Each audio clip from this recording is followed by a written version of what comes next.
I simulated the 2025 tennis season and got some crazy results. So we are kicking things off at the Australian Open. There are a number of players that could go all the way. So I'm going to simulate to the quarterfinals and see who the simulator thinks will be in the final 8. But I want to see if there's any big upsets to get things started. We have Pericard knocking off Casper Ruud in the third round. And to be fair, yeah, Pericard could be a very big surprise this year and catch a few of these top 10 players off guard. Quarterfinals of the Australian Open, we have Sinner going up against Medvedev, Alcaraz against Tsitsipas, Fritz against Korda, and Djokovic facing off against Zverev. I think the simulator's done a pretty good job here. Okay, yeah, we're gonna advance to the semi-finals then. And okay.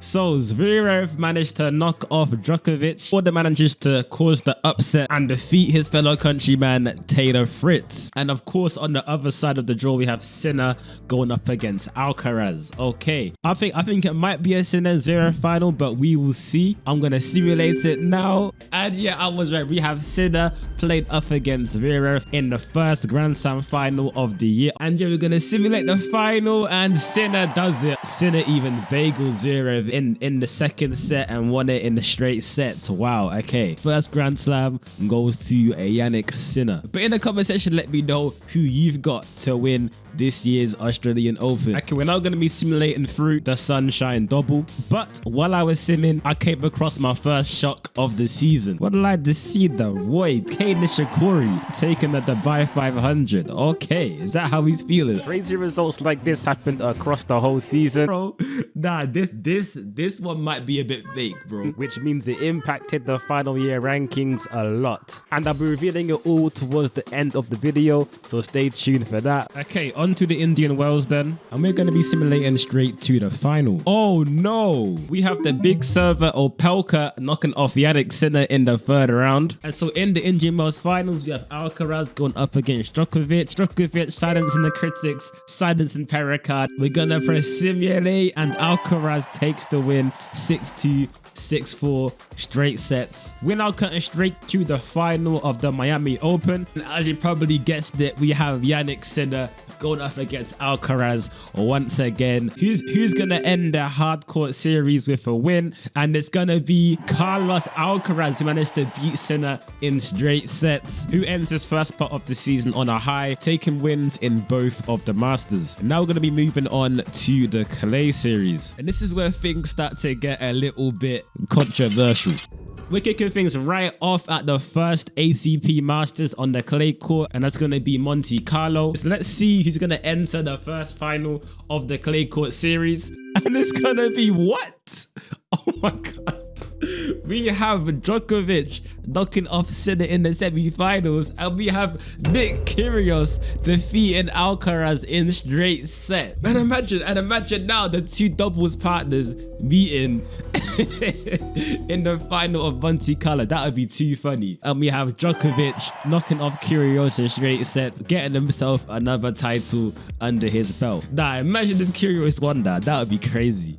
That would be insane. Okay, we're now going to zoom through the rest of the clay masters. We had Djokovic winning again in Madrid, and we had Yannick Sinner capturing his first clay title in Rome. Okay, we're now at the Roland Garros, the French Open, and I swear every time this tournament comes about since Nadal retired, the winner of this trophy could really be anybody, but my money is on either Alcaraz or Djokovic, but let's see. Okay, so we're now in the quarterfinals of the Roland Garros, and I am not seeing Djokovic or Alcaraz in the quarters. What happened? So Tiafoe managed to beat Alcaraz in the fourth round. So Djokovic lost to Shapovalov in the first round. Wow, that's a big shock. In the quarterfinals, Sinner managed to overcome Arthur Fils, and he will face Jack Draper once again in a Grand Slam semi-final. And on the other side, Mensik and Tiafoe both won to enter their first French Open semi-finals. This is quite an unlikely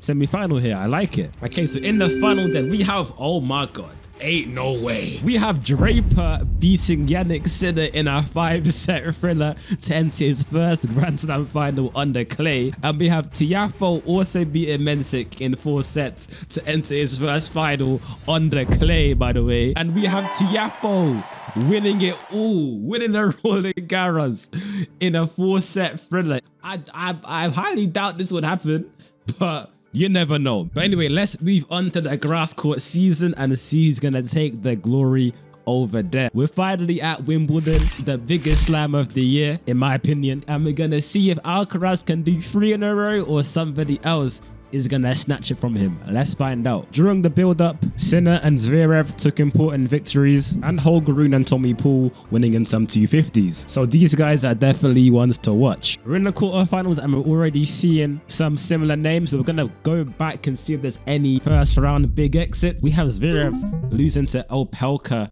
in the 3rd round. I can't lie, this Opelka guy is having a good year. In the semi-finals, then we have Sinner up against Djokovic, and we have Tsitsipas against Alcaraz. I kind of want to see another Djokovic-Alcaraz final, but let's see if the simulator agrees with me. We have Djokovic defeating Sinner in a 4-set match to make to the finals, and we have Alcaraz defeating Tsitsipas once again in straight sets to enter his 3rd final in a row. That is crazy. He is dominating the grass. But anyway, we're here again for the 3rd year in a row.